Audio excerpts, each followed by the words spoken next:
So this one particular researcher says, well, who do I know that, that knows how to pay attention really well? So he gets on the phone, he calls the Dalai Lama, and he says, can you send me your 8 best guys?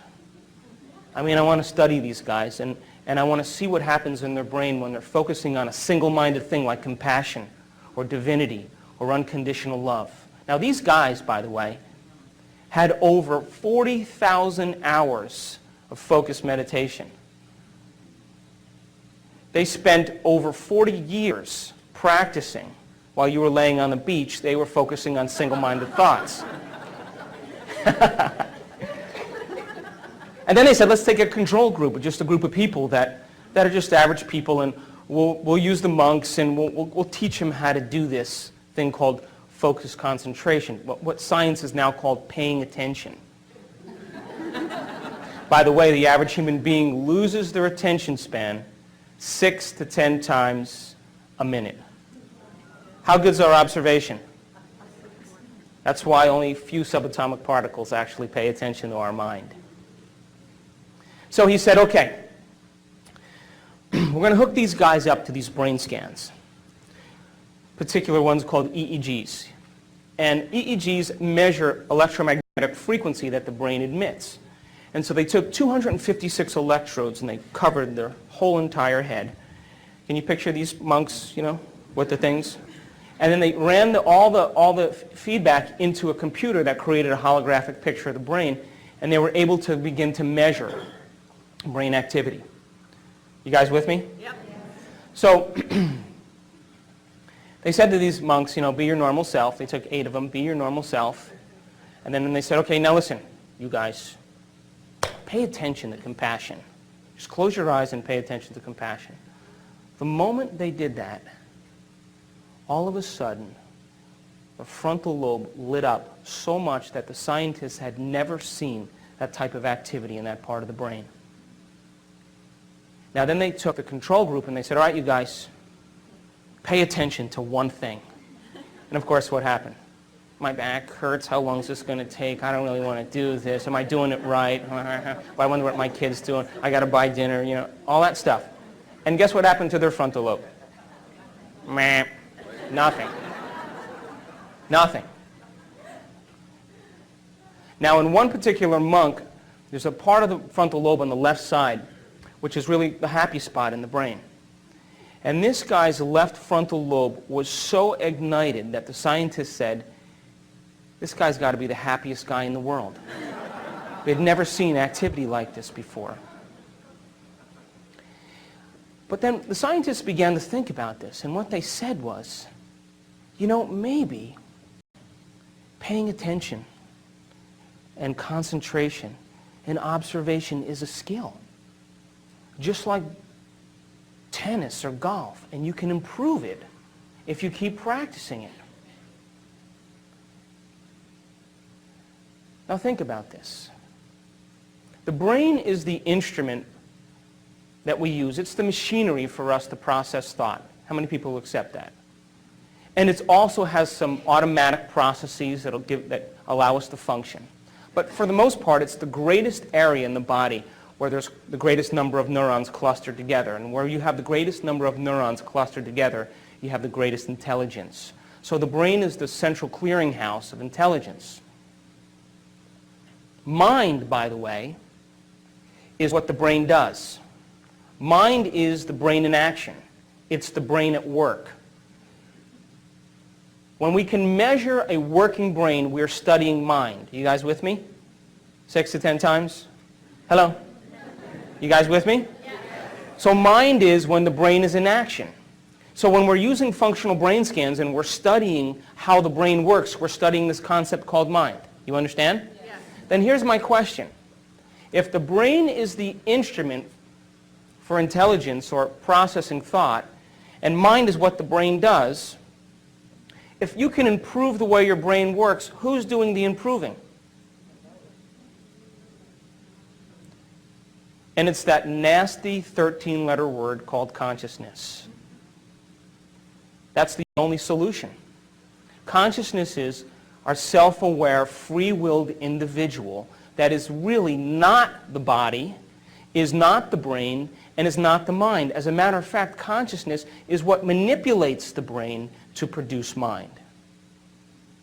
You understand that? The brain processes 400 billion bits of information every second. You know that? I said it in the movie.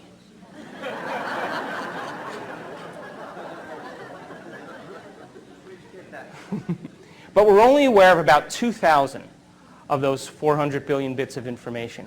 And you know what those 2,000 bits of information have to do with? Three things, and only three things. The body, the environment, and time. That's it. You know, does your back hurt? You have a headache? Are you tired? Is it too cold in here? Is it too bright in here? Is it too dark in here? You like the way the person smells sitting next to you. You even like the person next to you. How long is this guy going to talk before we can break? And that's where all of our self-awareness is on. It's only on the body, the environment, and time. And yet billions of bits of information is being processed by the brain. Now, when we can take consciousness, self-awareness, and move it away from the body, the environment, and time, we no longer have to live by the laws of the body, the environment, and time. And when we're able to do that, we begin to open the door to walk into the quantum field. Now, it's true I've been studying spontaneous remissions of diseases. It's kind of been my interest for the last 7 years. People that have had cancer and diabetes and emphysema and endocrine conditions, thyroid conditions, heart disease, high blood pressure, high cholesterol levels, rare genetic disorders that even medical science didn't have a solution for. And these people all of a sudden became healthy. And they weren't all Roman Catholic, and they all didn't believe in the same God. They weren't all vegetarians. Not all of them use crystals. As a matter of fact, none of them did. They didn't trust the astrology charts. None of that was in common amongst these people. There were 4 things that I found in common amongst every person that had a spontaneous remission. 4 major things and 2 minor things. The first thing that was in common with every person that had a spontaneous remission was that every person accepted and believed that there was an intelligence that lived within them. Did you hear what I said? Within them. That somehow was giving them life. There was some spiritual aspect of themselves that didn't exist. Where does religion always say that is? They didn't say that. They said, I'm connected to some mind that's so much greater than my mind. I'm connected to a force that's so much greater than me. A will that has so much more will than I have. And loves me more than I even love myself. And they said, if I could just make contact with this intelligence, it would do the healing for me. Does that make sense? So what they said was, they said, you know, I'm riding on the back of a giant, and I just got to learn how to whisper in its ear. Now, I want to demystify this a little bit, okay? Because when we talk about spirituality or spiritual, laws, everybody all of a sudden has no imagery in their brain to be able to process that, right? It's nebulous. But so let's demystify that. Do you know that that intelligence gives life to every human being on this planet? It holds order in the universe, and you're connected to it. It's the same intelligence right now that's keeping your heart beating. Your heart pumps over 2 gallons of blood a minute, over 100 gallons of blood an hour. It pumps over 100,000 times a day through 60,000 miles of blood vessels. 3 billion times in one lifetime. No repair, no checks. It does it independent of your moods, your likes, your dislikes, your opinions. It continuously gives you life. Now, are you thinking about doing that? Or is there some order and intelligence doing it for you? It's the same intelligence that's digesting your breakfast and breaking down proteins and carbohydrates and fats into simple products so that can be reassembled for regeneration. And we don't even think about that. See, you and I, free-willed individuals, get a free ride. And something loves us enough to continuously give us life. It's the same intelligence, by the way, that's making 10 million cells every second, because you know you lose 10 million cells every second. Whoops, you just made another 10 million. Were you thinking about that? Or is something loving you enough to give you life? And that in every single cell in your body, out of the 100 trillion cells, one cell goes through 100,000 chemical reactions a second. Now multiply that by 100 trillion. And if you don't think that we're connected to a greater mind, we need to rethink it. And that there are little enzymes that zip through your DNA. There's 3.2 billion nucleic acids that make up DNA in one cell. As a matter of fact, geniuses, if we took one DNA, the whole strand of DNA out of one cell, and we straightened it out, it would be 6 feet long. You have enough DNA in your body to go from here to the sun and back 150 times. So they said, something has assembled who I am. It's got a greater mind than I do, because I don't know how to do any of this stuff. And it's got a greater will than I do, because I don't think I can keep my heart beating more than a few seconds without thinking about my Visa account. And it loves me enough to put up with me. And they said, I gotta just surrender. I gotta get out of the way enough to let this thing do it for me. I just gotta direct it and then get out of the way. That was the first thing they had in common. The second thing they had in common is that they all said this.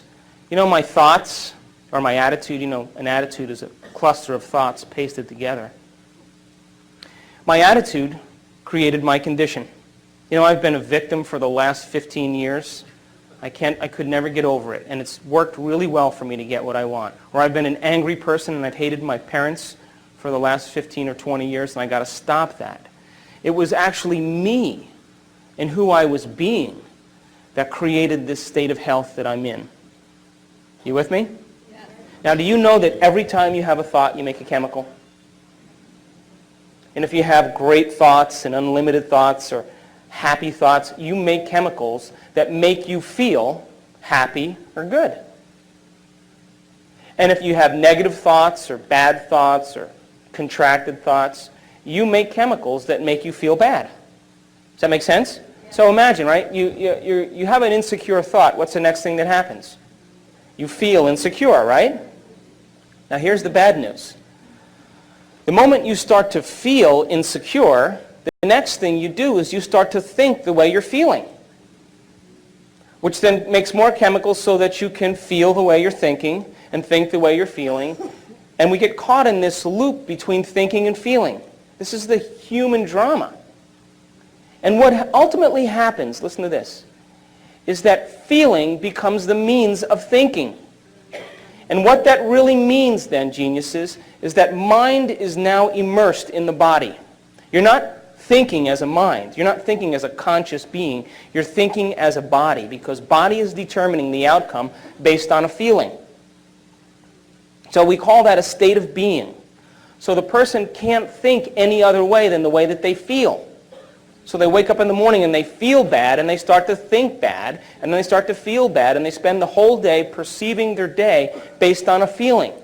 Now, the body should be the servant to the mind. When this happens now, it's the mind that's the servant to the body. Quantum law still apply? Absolutely, which means then that the person can only live out their genetic destiny. Nothing new will ever happen. Am I making sense? Yeah. Now the third thing they had in common is that they all said this. You know what? I have to reinvent myself. I got to become somebody else. I can't be this miserable victim for the rest of my life. I got to become somebody else. Now, the moment they did that, they started to ask themselves some really important questions. Questions that most people don't have the time to think about. Questions like, what would it be like to be a happy person? Who do I know in my life that's happy? What would I have to change about myself to live in joy? Who in history do I admire that was great? And at what point did I lose it and believe this is who I am?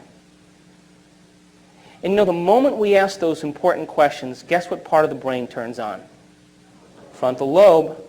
You know why? Because when we're running automatic programs that determine who we are, we're using the rest of the neocortex. It's all based on association memory. When we stop those automatic programs, it's the moment when you ask those important questions, the brain puts the brakes on and has to reassemble a new way of firing to produce an answer to that question different than the way you've always thought.